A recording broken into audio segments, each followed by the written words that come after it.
अरब में 7 साल।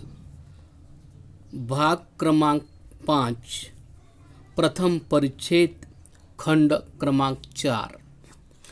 बहरीन टापू को प्रस्थान। कतर से जोवाइन, खोर, जखीरा, फिहरत, गारयत, मफियर, दमदम से होता हुआ लखबर पहुंचा।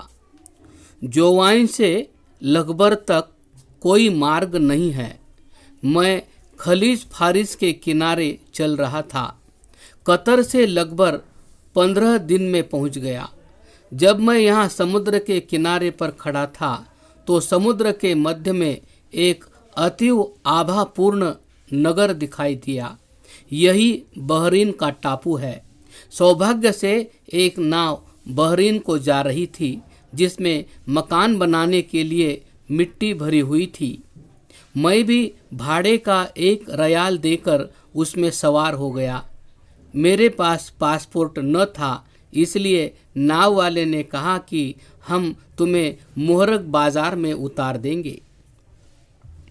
यही नाव शाम को चली थी। रात में नाव बहरीन पहुंच जाती है, परंतु हम मार्ग भूल गए और 4 दिन 4 रात्रियां समुद्र में ही फिरते रहे। न कोई जहाज आया न नाव वालों ने 1 दिन का खाना और पानी उठाया था। अब 3 दिन और 3 रात्रियां ऊपर हो गए थे, इसलिए भूख और प्यास से सब व्याकुल थे। और उसके ऊपर एक क्लेश और भी था कि जाड़ों के दिन होने के कारण रात्रि में कड़ाके की ठंडक पड़ती थी। मुझे इस समय लाहौर याद आया कि वहाँ कितना आराम था, परंतु मेरी परीक्षा हो रही थी। परमात्मा ने मुझे पास कर दिया। 5वें दिन जब हम हताश हो चुके थे तो बहरीन दिखाई देने लगा। मुहर्रक बाजार में उतरा और सीधा शेख ईसा, जो कि यहाँ का शासक है, उसको मिला। मैंने उसे शेख सैयद दुबई का परिचय दिया। उसने मुझे राज्य महल में ही ठहरा लिया। बहरीन टापू की लंबाई 40 मील से अधिक होगी और चौड़ाई 20 मील के लगभग होगी। यहाँ पर प्रातः मोती निकालने जाते हैं।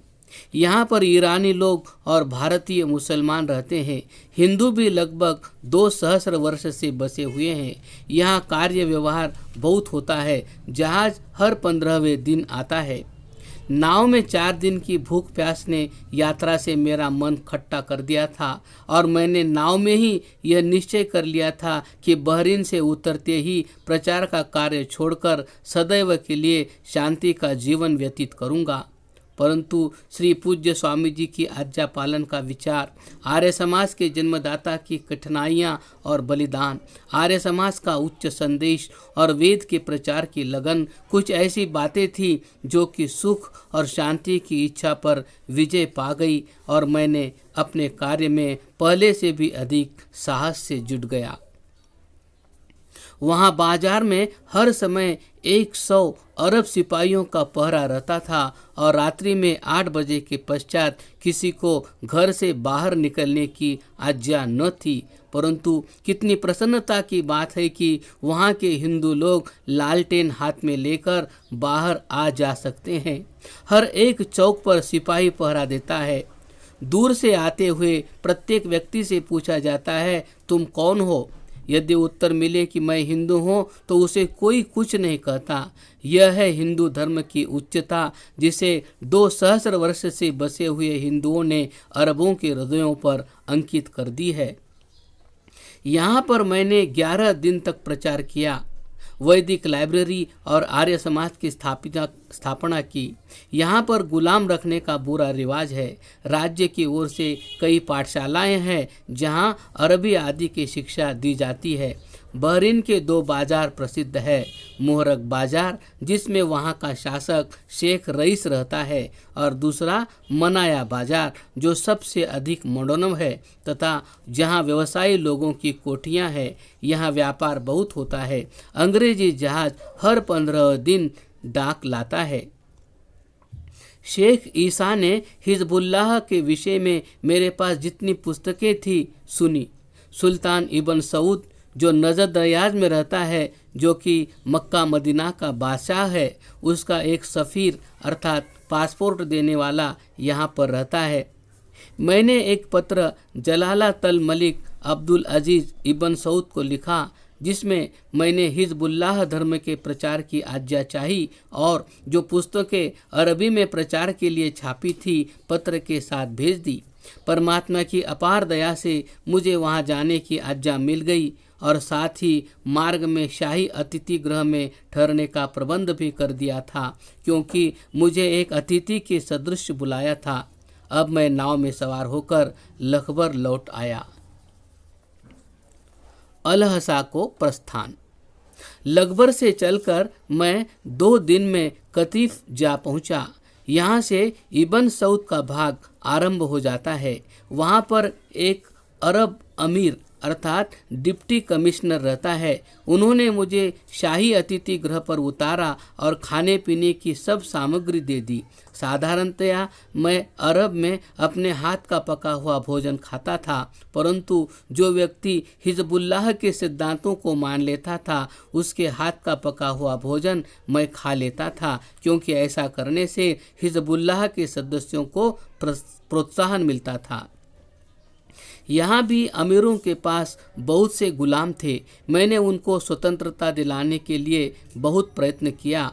इससे उनकी मेरी ओर सहानुभूति बढ़ी और वे हिजबुल्लाह के सदस्य बन गए। केवल 3 दिन प्रचार करने के पश्चात मैं वहाँ से अलहसा को चल दिया और 3 दिन में वहाँ पहुँच गया। अलहसा में जब तुर्कों का राज्य था, उस समय शेख अबू बकर हनफी थे, जो कि अब भी है। वह बड़ा विद्वान है। उसके 3 बेटे हैं। एक लड़का मक्का में पढ़ता है। यह घर से भागकर गया था और वापस अलहसा नहीं जाना चाहता था। जब मैं मक्का पहुंचा तो यह लड़का भी मुझे मिला था। आजकल यहाँ पर वहाबी आलिम बहुत है जो कि बहुत अच्छा पढ़ाते हैं। नजद की हुकूमत व अल हजाज से इन पाठशालाओं की सहायता की जाती है। अलहसा में अरबी लोग सवेरे खजूर का ब्यालू करते हैं। दोपहर को सारे शहर में ढूंढने पर भी आप कहीं रोटी पकती हुई नहीं देखेंगे। दोपहर को पेट भरकर खजूर खाते हैं और रात को चावल। प्रतिदिन खजूर खाने से मेरे तो मसूड़े फूल गए थे। वहाँ किले में एक फौज रहती है, उसका खाना भी नजदी हुकूमत की ओर से मिलता है। सवेरे सबको खजूर मिलती है और शाम को चावल। अलहसा में खजूर के पेड़ बहुत है। खेतों को पानी कुओं से दिया जाता है। यहाँ का शासक शेख अब्दुल्ला बिन जलवी, जो कि बहुत न्यायकारी है, उसने मुझे शाही निवास गृह में उतारा और प्रचार करने की आज्ञा दी। 10 दिन तक मैंने प्रचार किया। मेरे प्रचार का अच्छा प्रभाव पड़ा। पाठकों को यह सुनकर अचंभा होगा कि यद्यपि मैंने दयानंद उपदेशक विद्यालय में कुछ अरबी पढ़ी थी, परंतु भारतवर्ष की पढ़ी हुई अरबी वहाँ कुछ अधिक काम न दे सकी। मैं कराची से पैदल चला था। हर 12 मील चलने पर बोली कुछ कुछ बदल जाती थी और जो जो बोली बदलती थी मैं नए स्थान के नए अक्षर सीख लेता था। ऐसे ही मैंने अरबों और बद्दुओं में प्रचार करते करते उनकी भाषा सीख ली। सारे अरब में मैं फिरा, परंतु किताबी अरबी कहीं नहीं बोली जाती। खलीज फारिस के किनारे की अरबी और है तथा नजद की कुछ और। ऐसे ही हजाज, मिस्र, फिलिस्तीन, शाम, अल इराक, अदन और यमन के अरबी में भेद मिला। यहाँ पर तुर्कों के दिनों का एक किला है जिसमें घोड़े रखे हुए हैं। नगर के चारों ओर एक दीवार है और 4-5 बड़े बड़े फाटक है, जहाँ प्रत्येक फाटक पर सिपाहियों का पहरा लगा रहता है। यहाँ के लोग बड़े मिलनसार है। यहाँ से 1 मील की दूरी पर एक गर्म पानी का तालाब है, जो कि एक प्राकृतिक स्रोत है। इस नगर के चारों ओर 20 मील तक हरियाली ही हरियाली है, जहाँ सैर करने से मन प्रसन्न हो जाता है। परंतु अलहसा से रयास तक 15 दिन मार्ग बालू का लंबा चौड़ा स्थल है। उसमें सुनसान जंगल और मिट्टी के अतिरिक्त कहीं कहीं पहाड़ियाँ भी है। परंतु 10 दिन चलने के पश्चात एक कुआं भी आता है। उस कुएं पर भी वहाँ के जानकार ही पहुँच सकते हैं। अल-हसा में गुलामों की अवस्था देखकर मुझे बहुत दुख हुआ। मैं 1 सप्ताह प्रचार करके आगे चल पड़ा। रयास को प्रस्थान। जब मैं अल-हसा से चलने लगा तो एक सज्जन जिनका नाम शेख अबू बकर था और जो कि हनफी है, उन्होंने मुझसे कहा कि बिना काफिले के अकेले मत जाओ। इसका कारण बतलाते हुए उसने कहा कि शेख, मेरे पिता के समय में लगभग 50 सिंधी मुसलमान, जिनमें कुछ स्त्रियां भी थी, अल-हसा पैदल आए थे। उन सिंधी लोगों ने मेरे पिता से खजूर मांगी और उनको एक बोरी खजूर दे दी गई। वह बिना काफिले के रयास की ओर चल पड़े। मार्ग में वे सब के सब मर गए। केवल एक मनुष्य बच गया था जो कि पागल हो चुका था। उसी समय एक काफिला रयास से आ रहा था जो उस पागल को वापस अल-हसा ले आया। कुछ दिनों के पश्चात वो पागल भी मर गया। मैं यह भली प्रकार जानता था कि मेरा मार्ग रयास तक अति भयानक है, क्योंकि बिना काफिले के कोई व्यक्ति मरुभूमि को पार नहीं कर सकता। यहाँ से रयास तक कोई सड़क या कोई मार्ग भी नहीं है। यदि कोई काफिले के साथ जा रहा हो और केवल 10-15 मिनट सुस्ताने के लिए बैठ जाए और काफिला आंख से ओझल हो जाए तो मालूम नहीं होता कि काफिला किधर गया और मार्ग किधर है, क्योंकि सब और रेत ही रेत है जिस पर तनिक हवा चलने से पांव का खोज नहीं मिल सकता। काफिला चलने में अभी 2 मास की देरी थी, इसलिए मैं परमात्मा के सहारे चल पड़ा। मैंने लगभग 7.5 सेर जल साथ में लिया और छोटे छोटे 45 बिस्कुट और थोड़ी सी चाय उठा ली। कपड़ों और कंबल आदि के मिल जाने से कुल 10 सेर बोझ मेरी पीठ पर लद गया।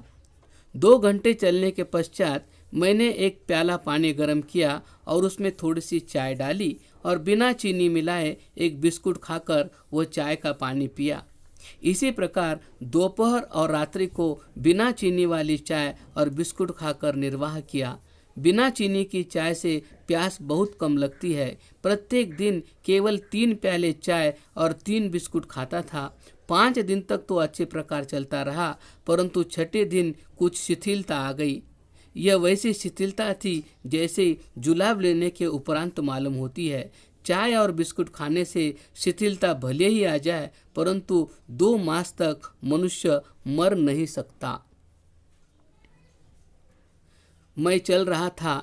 जहाँ कहीं मार्ग का भ्रम हो जाता तो मिक्तानिमी सुई से सहायता ले लेता था। मेरा बूट कभी नया तो था ही नहीं। मार्ग में वह बिल्कुल फट गया। वहाँ एक विशेष प्रकार का विषैला कांटा होता है जो कि चलते समय तो साधारण पीड़ा करता है, परंतु रात्रि को इसका विष पाँव में फैल जाता है और मनुष्य चलने से रह जाता है। परंतु मैंने पिता परमात्मा की अमृतवाणी जो कि वेद है, उनका प्रचार करने के उत्साह में इन कांटों का विचार न किया और उसके भरोसे पर धैर्य युक्त चलता ही गया। मार्ग में एकांत होने से मन अति एकाग्र हो जाता है और परमात्मा की भक्ति में अधिक मन लगता है। इस प्रकार भक्ति करते हुए 9 दिन हो गए और पानी भी निबट आया, परंतु आज कुछ पक्षी आकाश में विचरते हुए दिखाई दिए, जिससे अनुमान हो सकता था कि जल समीप है। चलते चलते 10वें दिन मध्याह्न को कुछ ऊंट बकरियां चरती हुई दिखाई दी। धीरे धीरे कुएं पर जा पहुंचा। यहाँ 10-12 कुएं साथ साथ है, जिनका जल पृथ्वी से 2 गज नीचा है। मेरा अनुमान है कि मरुभूमि में जल का इतना समीप होना वह कोई स्रोत होना सिद्ध करता है। मैं कुएं पर बैठ गया। थोड़ी देर में बद्दू लोग अपने ऊँटों और बकरियों को पानी पिलाने के लिए वहां आए। मुझे उनसे बहुत सा दूध और खजूरें मिली, जिनसे मैंने 10 दिन की बची हुई क्षुधा शांत की। मैं 2 दिन वहां ठहरा। रात दिन बद्दू लोग मेरे पास बैठकर मेरी बातें सुनते रहते थे और कहते थे कि आप सदैव हमारे पास रहिए, हमारी बकरियां और ऊँट चराइए। हम तुम्हें खाने को खजूर और पीने को ऊँटनियों का दूध देंगे और 2 विवाह कर देंगे। परंतु यह सब कैसे हो सकता था? अभी रयाज पहुंचने में 5 दिन यात्रा शेष थी। मैंने 5 दिन का जल साथ लिया और परमात्मा की दया से रयाज कुशलतापूर्वक पहुंच गया। सूर्य ढल चुका था। जलालातल मलिक अब्दुल अजीज इबन सऊद मोटर में बैठकर सैर को जा रहे थे कि मैं अकस्मात उनको उनके मकान के सामने ही मिल गया। मुझे अपरिचित देखकर वह रुक गए। मैंने जलालातल मलिक को नमस्ते की और उन्होंने भी नमस्ते में उत्तर दिया। उन्होंने मेरा नाम पूछकर अपने गुलाम के साथ शाही महल में भेज दिया और दूसरे दिन 10 बजे दरबार में आने के लिए कह दिया। मैं यह देखकर अचंभित रह गया कि इस मरुभूमि में मोटरें कहाँ से आ गई, क्योंकि मोटरों के लिए कोई विशेष सड़क नहीं है। यहाँ 300 से लगभग मोटरें हैं। उनके ड्राइवर भारतीय, ईरानी और कुछ अरब लोग भी हैं। यहाँ से मक्का तक 30 दिन पैदल का मार्ग है, परंतु मोटरों को भी 8 दिन से कम नहीं लगते। कारण यह है कि मोटरों के लिए उचित सड़क न होने से उन्हें बहुत मोड़ तोड़ और चक्कर देकर ले जाना पड़ता है। नगर बहुत प्राचीन और पुराने ढंग का है। उसकी गलियां और बाजार सड़कें हैं, परंतु नगर के चारों ओर हरियाली है, क्योंकि लोग कुओं से खेती बाड़ी करते हैं। क्रमशः